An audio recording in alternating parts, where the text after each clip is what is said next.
Well, my diagnosis is major depression, and that's with schizoid features, which sort of means to the point of delusion. So that's major depression's more, I guess you'd put it in the bracket of more clinical depression. It's a chemical imbalance in the brain. So very simply, every brain cell, there's two brain cells for my hands here. There's a water pistol. That's a communication between brain cells. So all you have to imagine is that the water pistol runs out of water, nothing, or else some kid invents a ballistic water pistol that can work like a machine gun. When you have that imbalance happening over a few million brain cells, you get someone who's mentally ill, clinically mentally ill. Yeah.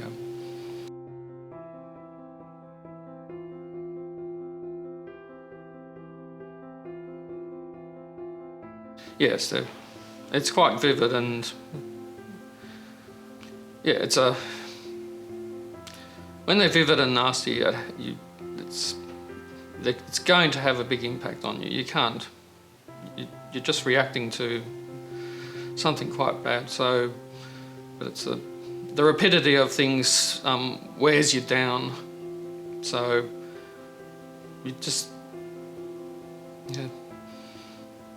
If someone takes a drug or something and it has some effect, and they might experience it for an hour or two or something, and it changes the way their brain works a bit, that's sort of fun. But when it's minute after minute, hour after hour, day after day, week after week, month after month of this intense barrage, look, I had a 12-month hospital stay at one time, which is extremely long for someone with my condition, but I was 30 years old when my hair went grey in a year. And when your hair goes grey, it doesn't come back again. So at 30 years old, my hair went grey just from being in hospital for a year. So that's the extent of how taxing it can be.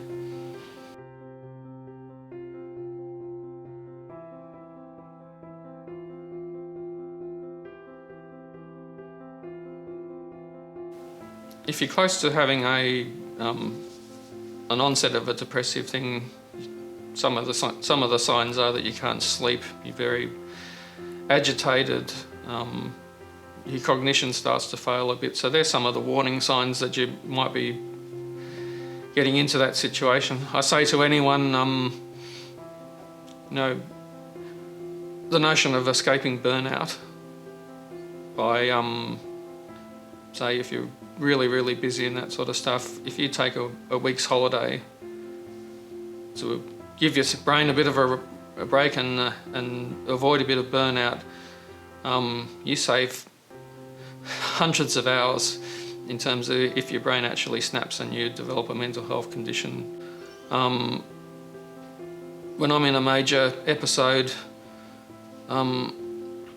sometimes I tend to eat like a pig, because one of the senses in your body is taste, and if you eat something that's really nice, even though your mind is completely all over the place, you get that pleasure from the taste of something, eating something good. So unfortunately for me, I eat a bit too much. With sleep, they give you a medication at night. Sometimes it just completely knocks you out, and you sleep quite well. In hospital, there's some people that stay up all night and talk to the night nurses all night because they just can't sleep. So my medication has always knocked me out, usually at night, and I'm on a very high dose now, so I can be watching a TV show 1 second and I can be asleep the next, and I virtually have no idea that the sleep's coming on, just out like a light. I wake up at 3 o'clock in the morning and go to bed when the drug effect has worn off me. So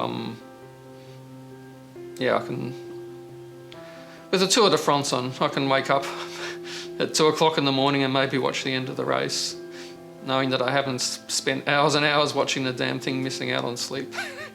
So that's an advantage.